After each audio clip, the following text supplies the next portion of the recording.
La lucha por la verdad. Y dijo Moisés a Josué: escógenos varones y sal a pelear contra Amalec. Mañana yo estaré sobre la cumbre del collado y la vara de Dios en mi mano. Éxodo 17:9. Los hijos de Israel fueron sacados de Egipto con mano alzada y brazo fuerte. Fueron conducidos al vasto desierto ululante, donde habían muy escasas moradas permanentes de hombres. Por algún tiempo prosiguieron su marcha en la soledad, descubriendo pozos y algunos otros rastros de poblaciones nómadas, pero sin encontrar a nadie que turbara esa soledad. Pero da la impresión que entonces, como ahora, habían tribus errantes que, como los beduinos árabes, vagaban por aquí y por allá a través de toda la región en la que se encontraban los hijos de Israel en aquel momento. Esa gente, excitada por la esperanza de un botín, cayó súbitamente sobre la retaguardia de los hijos de Israel, hiriendo muy cobardemente a las filas postreras de sus huestes, se apropió del botín y se batió velozmente en retirada. Cobrando fuerza y valor por este exitoso despojo, se atrevió luego a atacar al ejército de Israel en pleno, que en aquel tiempo debe haber constado de 2 o 3 millones de almas, que fueron sacadas fuera de Egipto y alimentadas milagrosamente en el desierto. Esta vez Israel no fue sorprendido, pues Moisés había dicho a Josué: escógenos varones y sal a pelear contra Amalec.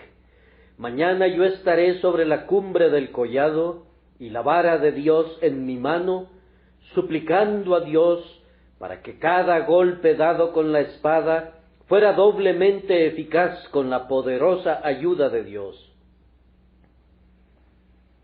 Se nos informa que lograron una gran victoria. Los amalecitas fueron derrotados y por causa de su inmotivado ataque contra los hijos de Israel, fueron condenados al exterminio. Encontramos que está escrito así: escribe esto para memoria en un libro y di a Josué que raeré del todo la memoria de Amalec de debajo del cielo. Y Moisés edificó un altar y llamó su nombre Jehová Nisi, y dijo: por cuanto la mano de Amalec se levantó contra el trono de Jehová, Jehová tendrá guerra con Amalec de generación en generación. Ahora, amados, esta escena de guerra no está registrada en la Escritura como una circunstancia interesante para divertir al amante de la historia, sino que está escrita para nuestra edificación. Recordamos el texto que dice: porque las cosas que se escribieron antes, para nuestra enseñanza se escribieron. Hay una enseñanza que se debe sacar de esto, y nosotros la consideramos una enseñanza especial, pues le agradó a Dios que este fuera el primer texto comandado por la autoridad divina como un registro para las generaciones venideras. Pensamos que las jornadas de los hijos de Israel nos proporcionan muchos símbolos del caminar de la Iglesia de Dios por el mundo, y creemos que esta pelea con Amalec es una metáfora y un símbolo de esa lucha diaria y constante que todo el pueblo de Dios debe sostener contra los pecados externos y los pecados internos. El día de hoy me limitaré especialmente al pecado externo. Voy a hablar de la gran batalla que al momento presente se está librando por Dios y por su verdad en contra de los enemigos de la cruz de Cristo. Intentaré primero hacer unos cuantos comentarios sobre la guerra en sí. Luego vamos a considerar el método autorizado para la guerra, que es doble: golpes consistentes y oraciones consistentes, y luego concluiré alentando a la Iglesia de Dios a una diligencia mayor y más celosa en la guerra por Dios y por su verdad. Entonces, en primer lugar, haremos unos comentarios sobre la gran guerra que está tipificada por la lucha entre los hijos de Israel y Amalec. Primero, noten que esta cruzada, esta lucha sagrada, esta guerra santa de la que hablo, no es contra hombres, sino contra Satanás y contra el error. No tenemos lucha contra sangre y carne. Los cristianos no están en guerra contra ningún hombre que camina sobre la tierra. Estamos en guerra contra la infidelidad, pero a los infieles los amamos y oramos por ellos.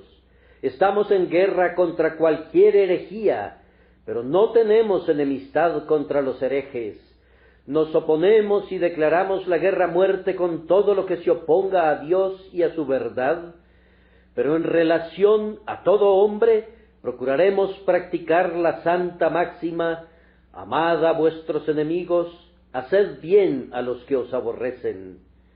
El soldado cristiano no tiene ni pistola ni espada, pues no pelea con hombres. Es contra las huestes espirituales de maldad en las regiones celestes que combate, y contra otros principados y potestades diferentes de los que se sientan en los tronos con cetros en sus manos.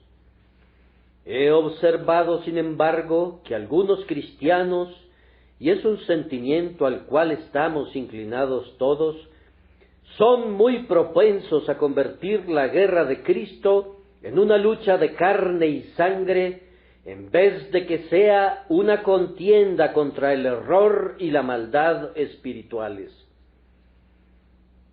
¿Acaso no han notado nunca en las controversias religiosas cómo los hombres riñen entre sí y hacen alusiones personales y se insultan mutuamente?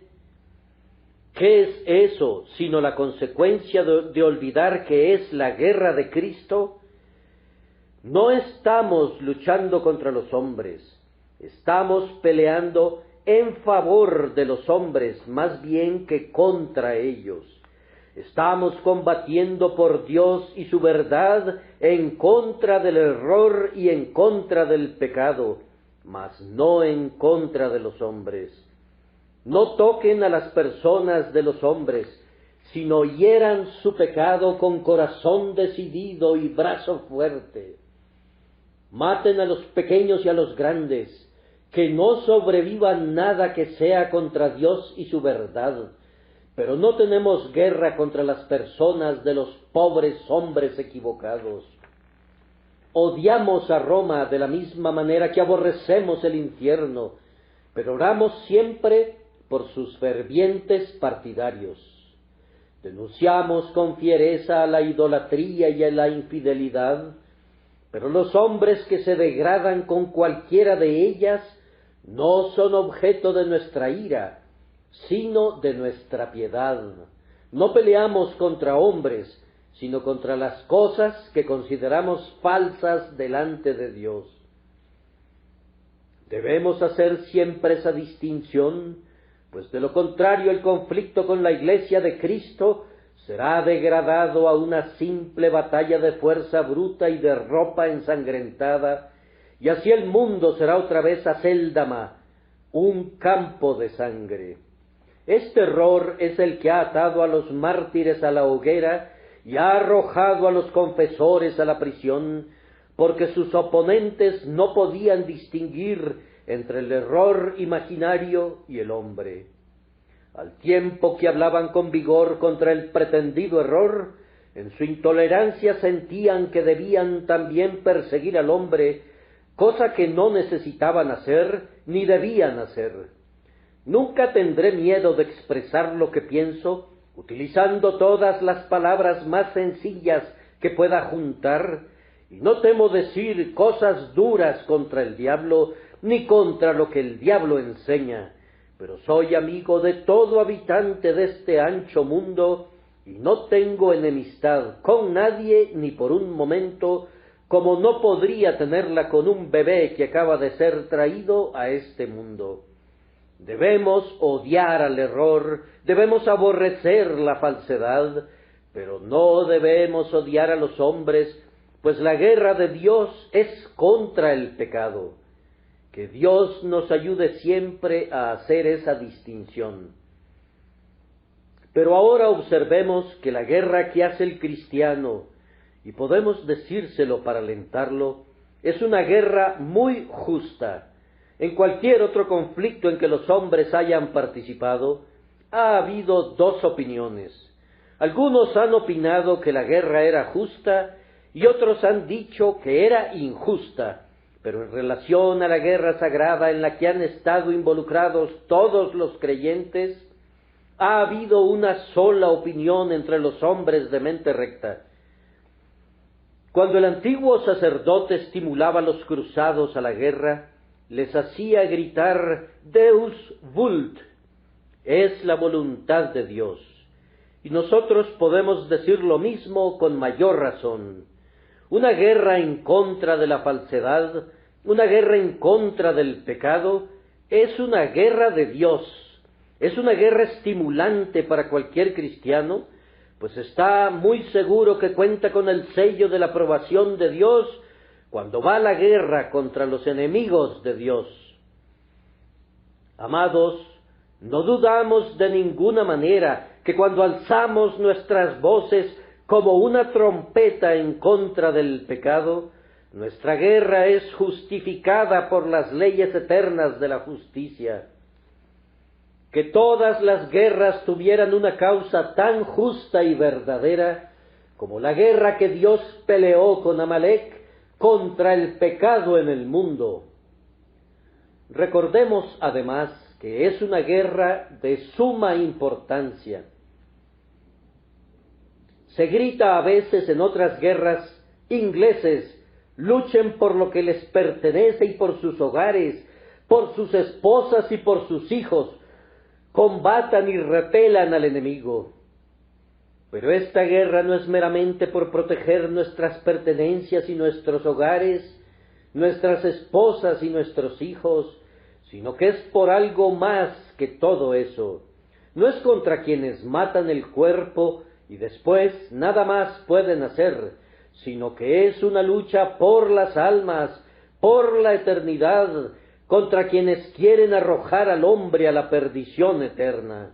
Es un combate por Dios, por la liberación de las almas de los hombres de la ira venidera. Es en verdad una guerra que debe ser comenzada, debe ser continuada y combatida en espíritu por el ejército entero de los elegidos de Dios, sabiendo que ninguna guerra puede ser más importante. La salvación instrumental de los hombres es, por encima de todas las cosas, el objetivo más elevado que podremos alcanzar, y ahuyentar a los enemigos de la verdad es una victoria que sobrepasa todas las cosas deseables. La religión debe ser el cimiento de cada bendición que la sociedad espera gozar. Aunque le den poca importancia, la religión tiene mucho que ver con nuestra libertad, con nuestra felicidad y con nuestro bienestar. Inglaterra no hubiera sido lo que ahora es si no hubiese sido por su religión. Y en aquella hora en la que abandone a su Dios, su gloria habrá caído y en sus estandartes se escribirá Icabod. En aquel día, cuando el Evangelio fuere silenciado, cuando nuestros ministros dejaran de predicar, cuando la Biblia fuera encadenada, en aquel día, Dios quiera que no suceda nunca, en aquel día Inglaterra podría contarse entre los muertos, pues habría caído, puesto que Dios la habría abandonado, viendo que ha desechado su alianza con él. Cristianos, en esta pelea por la justicia, ustedes están combatiendo por su nación, por sus libertades, por su felicidad y su paz, pues a menos que se mantenga la religión del cielo, todo ello en verdad será destruido. A continuación, reflexionemos en que en esta gran guerra por Dios y por Cristo, estamos peleando con enemigos insidiosos y muy poderosos. Permítanme hacer otra vez la observación que en tanto que hablo de ciertos caracteres, no estoy hablando de los hombres, sino de sus errores. En este momento estamos experimentando dificultades especiales en la gran contienda por la verdad, especiales debido a que muy pocos la aprecian. Tenemos enemigos de todas las clases y todos ellos mucho más despiertos que nosotros. El infiel tiene sus ojos muy abiertos y mientras creemos, somos hombres muy confiados, que en verdad nuestra grandeza está madura, una helada está quemando nuestros hermosos retoños, y a menos que despertemos, que Dios nos ayude. Casi en todo lugar la infidelidad parece cobrar una gran influencia, no la infidelidad osada y jactanciosa de Tom Paine, sino una infidelidad más cortés y moderada.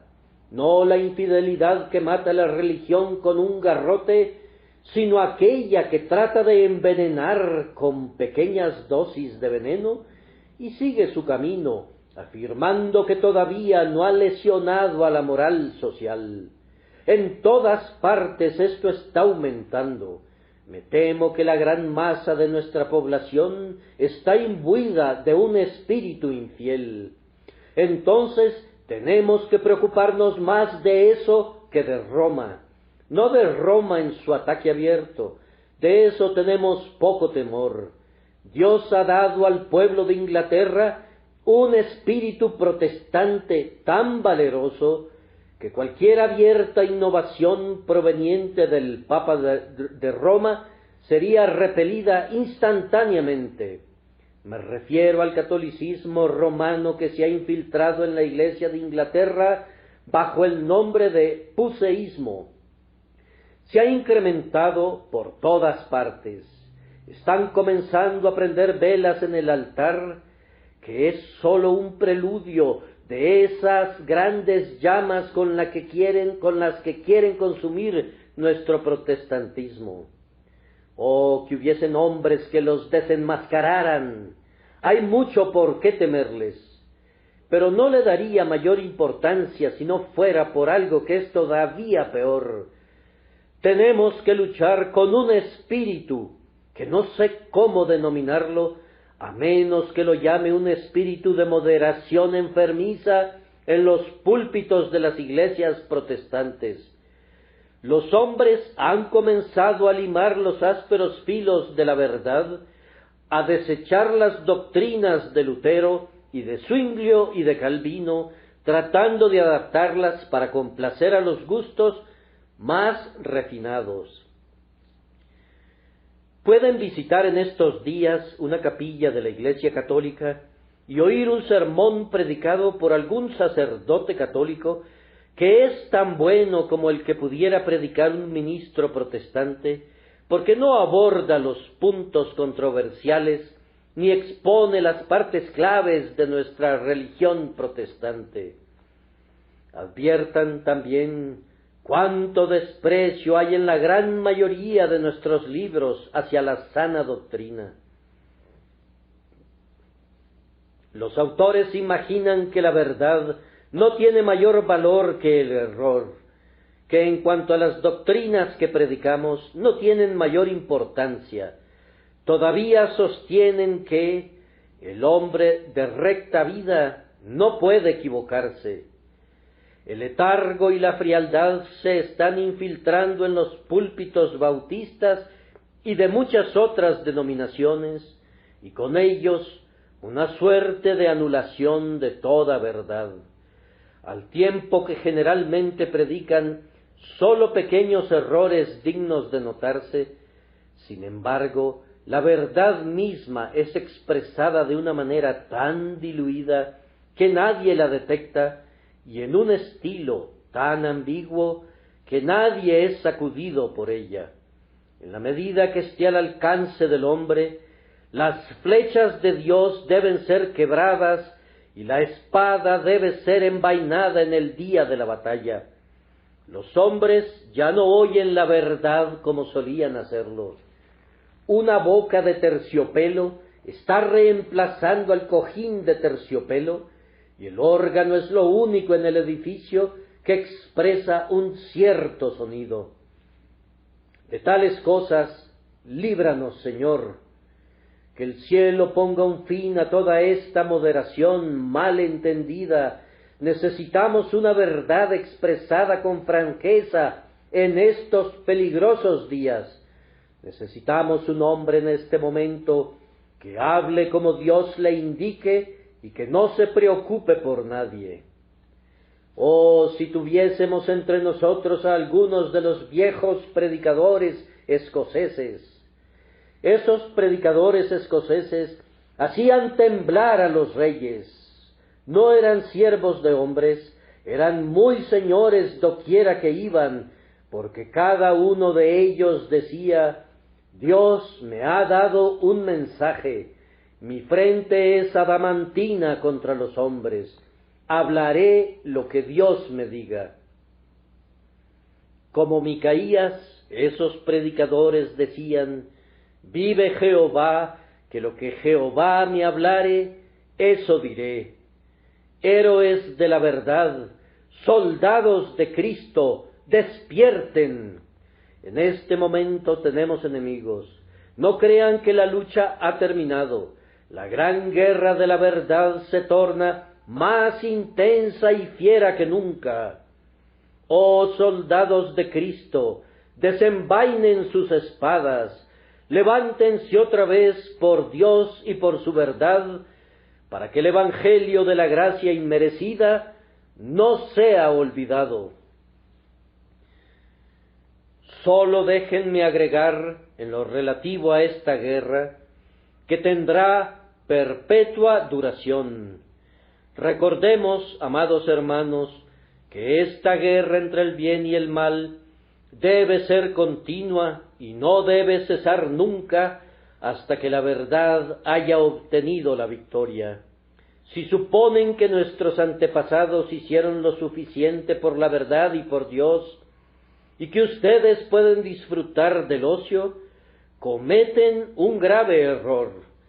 Hasta ese día, cuando el mando tenga la verdad y la verdad tenga el mando, no debemos envainar nunca nuestras espadas. Hasta la feliz hora en que Cristo reine, cuando sea Señor de todas las tierras, cuando forjemos asadones de nuestras espadas, hoces de nuestras lanzas, y los hombres ya no aprendan más la guerra, hasta ese día el conflicto debe mantenerse. Que nadie piense que hemos alcanzado una posición en la que no tenemos necesidad de estar vigilantes.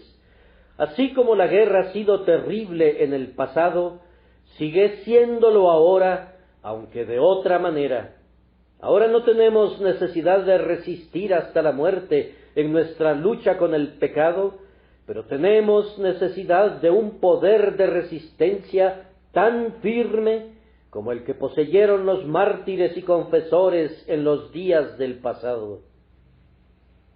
Hermanos, tenemos que despertar, el ejército debe estar presto, los soldados del Señor deben despertar a una conciencia de su posición.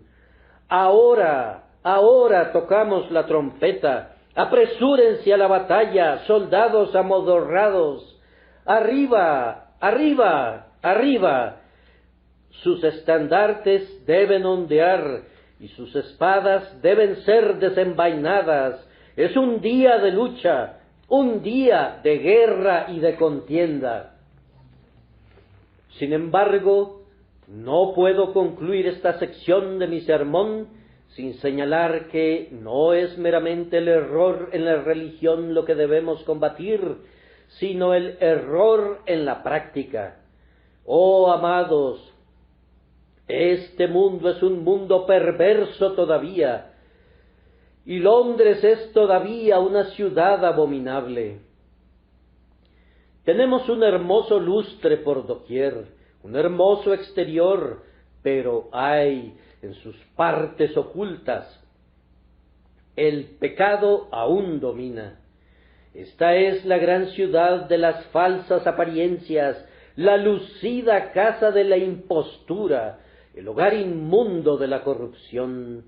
Nuestras calles están bordeadas de bellas casas. Pero ¿qué encontramos en su interior? ¿Qué encontramos allí, en las entrañas de nuestra ciudad?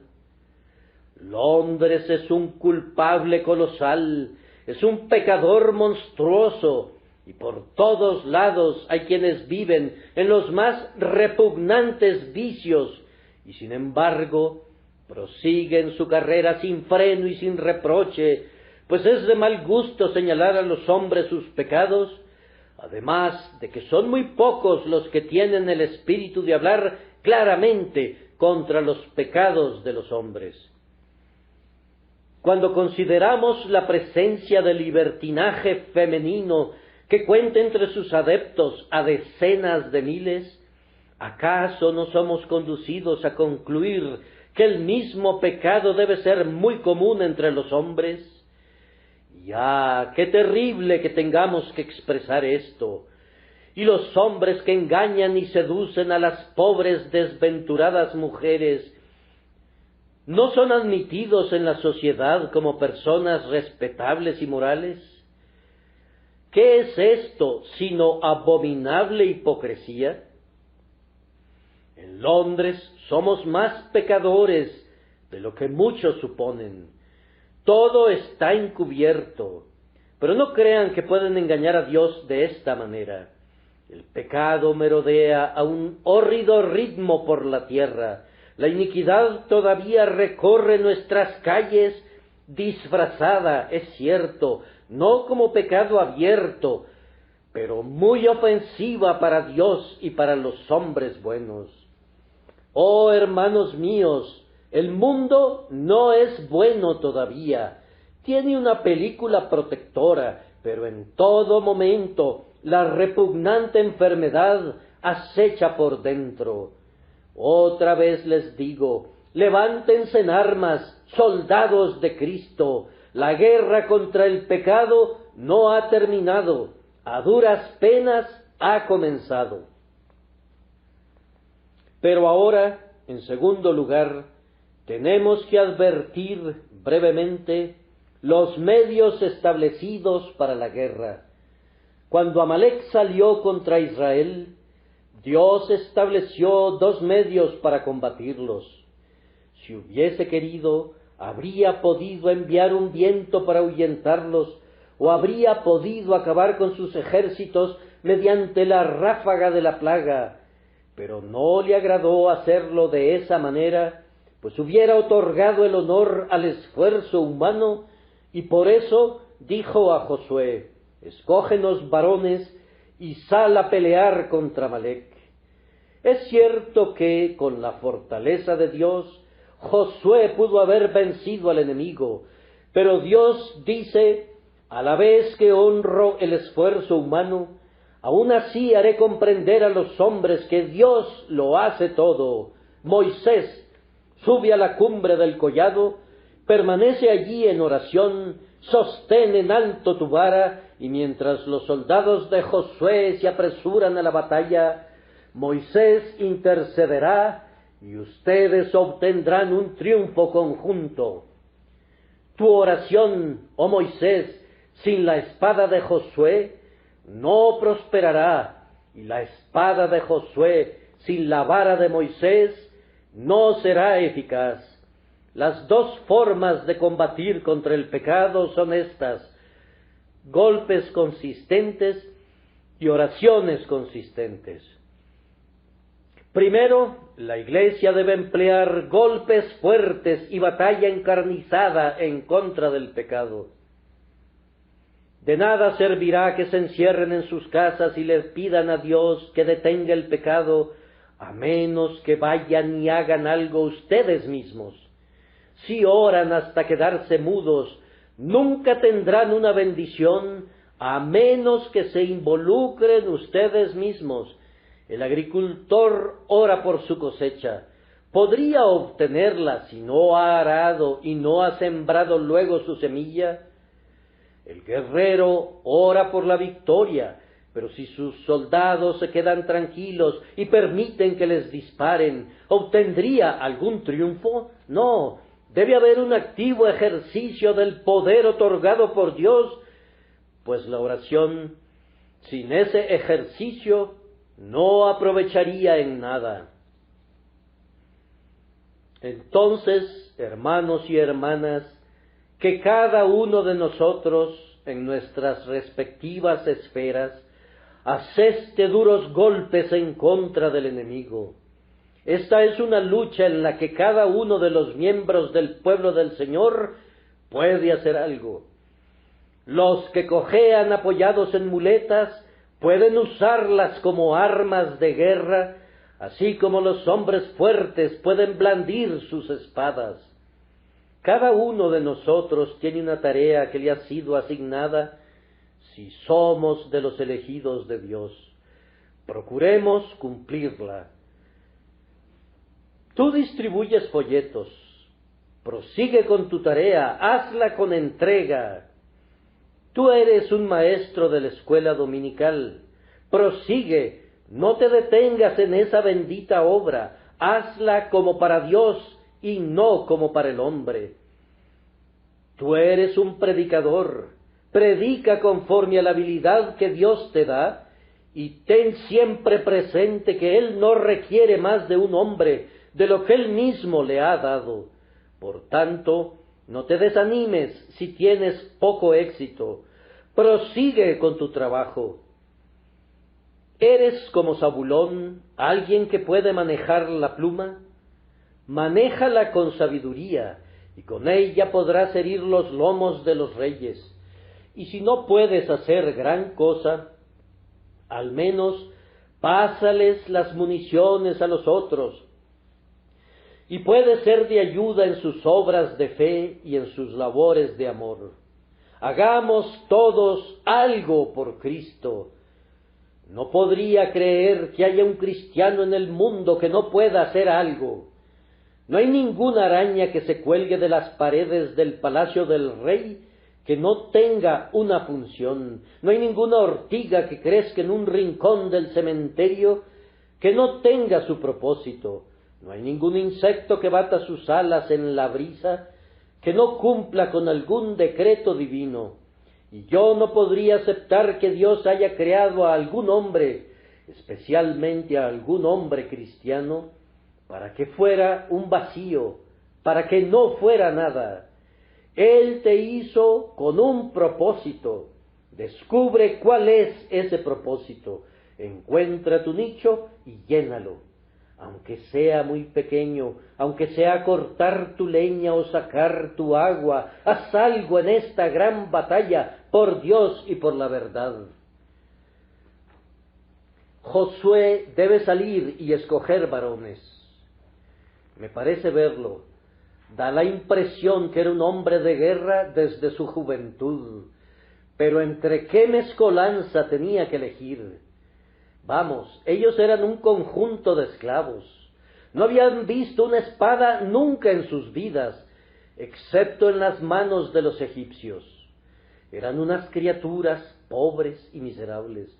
Fueron unos cobardes cuando vieron a sus viejos enemigos en el Mar Rojo, y ahora sus armas eran aquellas que el propio Mar Rojo había arrojado de sus entrañas, y sus uniformes respondían a todas las descripciones posibles sobre la tierra. Josué, sin embargo, escoge a los más fuertes de ellos y les dice: vengan conmigo. Era de verdad, como uno lo llamaría, un regimiento harapiento con el cual se presentó a la lucha, y sin embargo, ese regimiento harapiento salió victorioso. Josué ganó el combate contra los amalecitas. gente que poseía un entrenamiento para llevar una vida de rapiña. Entonces, ustedes, hijos de Dios, es posible que sepan muy poco de las tácticas de guerra, y sus enemigos podrían derrotarlos en cuanto a los argumentos y aniquilarlos en materia de lógica. Pero si son hijos de Dios, los que están con ustedes son más que suficientes para luchar con los enemigos. Vivirán para verlos tendidos, muertos en el campo de batalla. Solo pelea con fe en Dios y saldrás victorioso. Pero esto no es todo. Josué podría haber peleado, pero pudo haber sido derrotado si no hubiese sido por Moisés en la cumbre del collado. Ambos eran necesarios. ¿No ves la batalla? No es de grandes proporciones, pero aún así es digna de toda tu atención. Allá están los amalecitas lanzándose a la guerra con gritos discordantes. Mira, Israel los está repeliendo y Amalec huye. Pero, ¿qué es lo que veo? Ahora Israel retrocede y huye. Ahora de nuevo se reaniman y ahuyentan a Amalec. Miren, son despedazados por la espada de Josué, y el poderoso Amalec se abate como el grano bajo la hoz del segador. Las hordas de Amalec se están extinguiendo, pero otra vez la batalla fluctúa. Josué huye, pero nuevamente reanima sus tropas. ¿Y acaso no han observado el fenómeno milagroso? Allá, en la cumbre del collado, está Moisés. Observarán que cuando sus brazos estaban extendidos, Israel derrotaba a Amalec, pero en el instante en que por el cansancio bajaba sus manos, entonces Amalec tenía una victoria temporal. Y cuando de nuevo alzaba su vara, Israel dispersaba al enemigo. Cada vez que la mano de la oración caía, la victoria fluctuaba entre los combatientes. Ven al venerable intercesor. Moisés, siendo un hombre de avanzada edad, se cansa de permanecer de pie así tantas horas. Entonces lo sientan sobre una piedra. A pesar de ello, sus brazos no son de hierro y sus manos están bajando. Pero vean, sus ojos despiden fuego y sus manos son alzadas al cielo. Las lágrimas comienzan a rodar por sus mejillas y sus oraciones jaculatorias suben al cielo como muchos dardos que encontrarán su objetivo en el oído de Dios. ¿Pueden verlo? Él es el eje de la victoria. Cuando vacila, Amalec prevalece, y cuando recupera su fuerza, el pueblo elegido gana la victoria. Miren, Aarón está sosteniendo su mano por un momento, y luego se apoya sobre Hur, y el anciano cambia sus manos, pues la batalla dura todo el día, y bajo el ardiente sol es un trabajo muy agotador mantenerlas en una sola posición. Pero vean cuán virilmente las mantiene, duras como si hubiesen sido esculpidas en piedra. Cansado y agotado, aun así sus manos están extendidas como si fuese una estatua, y sus amigos le ayudan en su celo. Y vean ahora, las filas de Amalec están deshechas como delgadas nubes ante un viento fuerte de Vizcaya. Huyen, huyen, todavía sus manos están inmóviles, todavía pelean, todavía los amalecitas huyen, todavía Josué prevalece, hasta que al fin todos los enemigos yacen tendidos, muertos sobre la llanura, y Josué regresa con un grito de júbilo. Ahora, esto nos enseña que debe haber oración acompañada de esfuerzo. Ministro, aunque continúes predicando, no tendrás ningún éxito a menos que ores. Si no sabes cómo luchar con Dios de rodillas, encontrarás que es muy difícil luchar de pie en el púlpito con los hombres.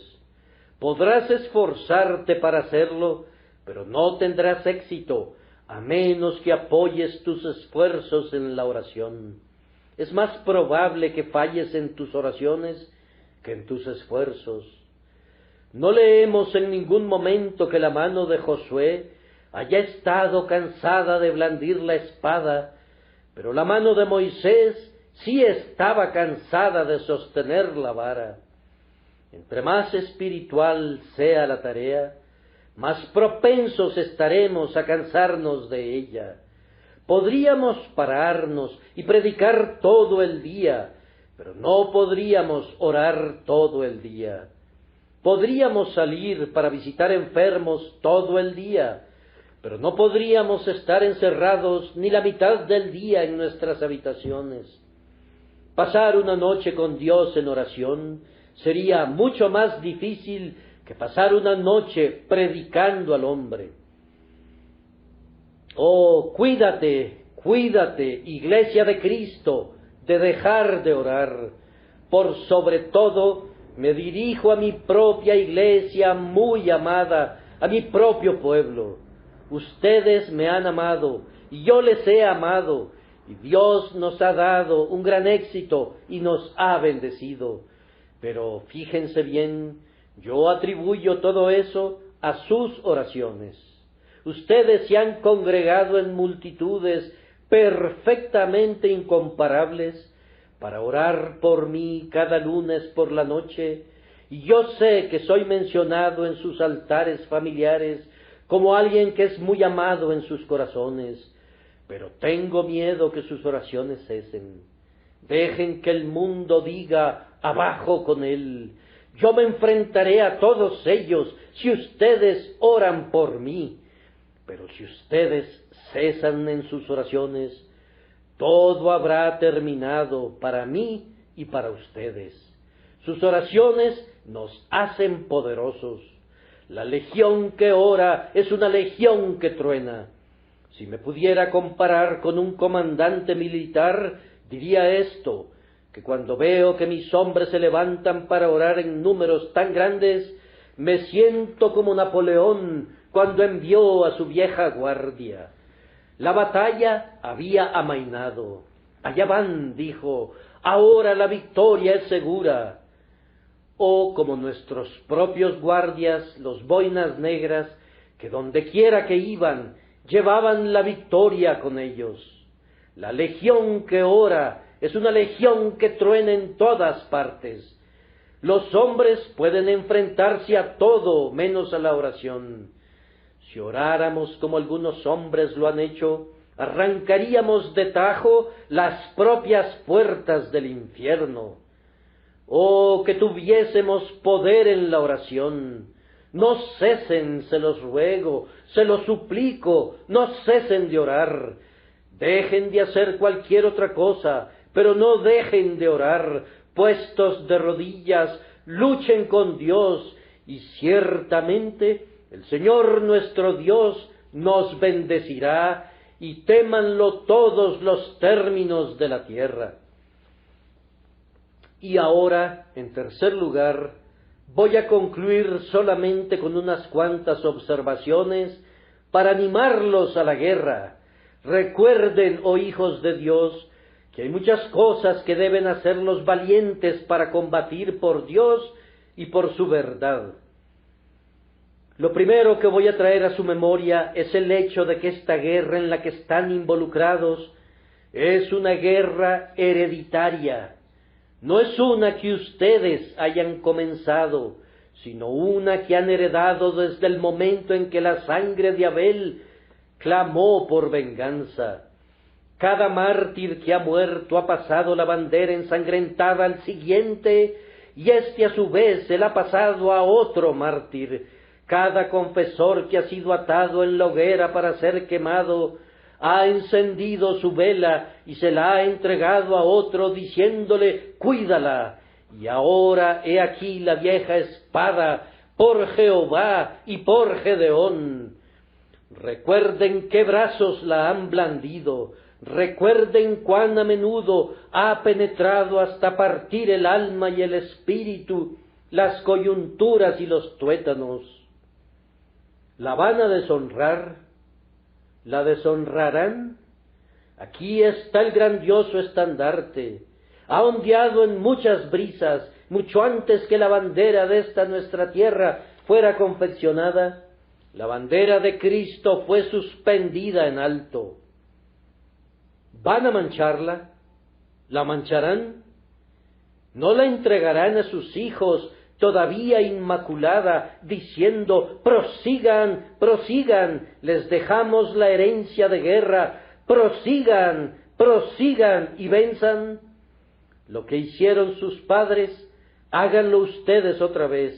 Todavía sostengan la lucha hasta el final de los tiempos. Yo amo a mi Biblia porque es una Biblia bautizada con sangre. La amo todavía más porque muestra la sangre de Tyndale. La amo porque está teñida de la sangre de John Bradford y de Rowland Taylor y Hooper, y amo porque está manchada de sangre. A veces pienso que me gusta la fosa bautismal porque ha sido manchada con sangre, y ahora está prohibida por la ley en el continente europeo. La amo porque veo en ella la sangre de hombres y mujeres que fueron martirizados porque amaron la verdad. ¿Acaso no defenderán el estandarte de la verdad después que tan ilustre linaje de guerreros lo ha sostenido en sus manos? Quisiera haber podido dirigirme a ustedes como habría deseado, pero mi voz me falla. Por tanto, no puedo exhortarlos exceptuando una consideración, que es la perspectiva de la victoria final. Es cierto que antes de que pase mucho tiempo triunfaremos, por tanto, no renunciemos a la lucha. Me ha dado mucha satisfacción oír que últimamente ha habido un avivamiento en las filas de la Iglesia de Cristo. Por aquí y por allá oigo que se están levantando grandes evangelistas. Algunos me han preguntado, cuando se han mencionado sus nombres, ¿qué puedes comentar? Mi respuesta es, ojalá todo el pueblo de Jehová fuese profeta.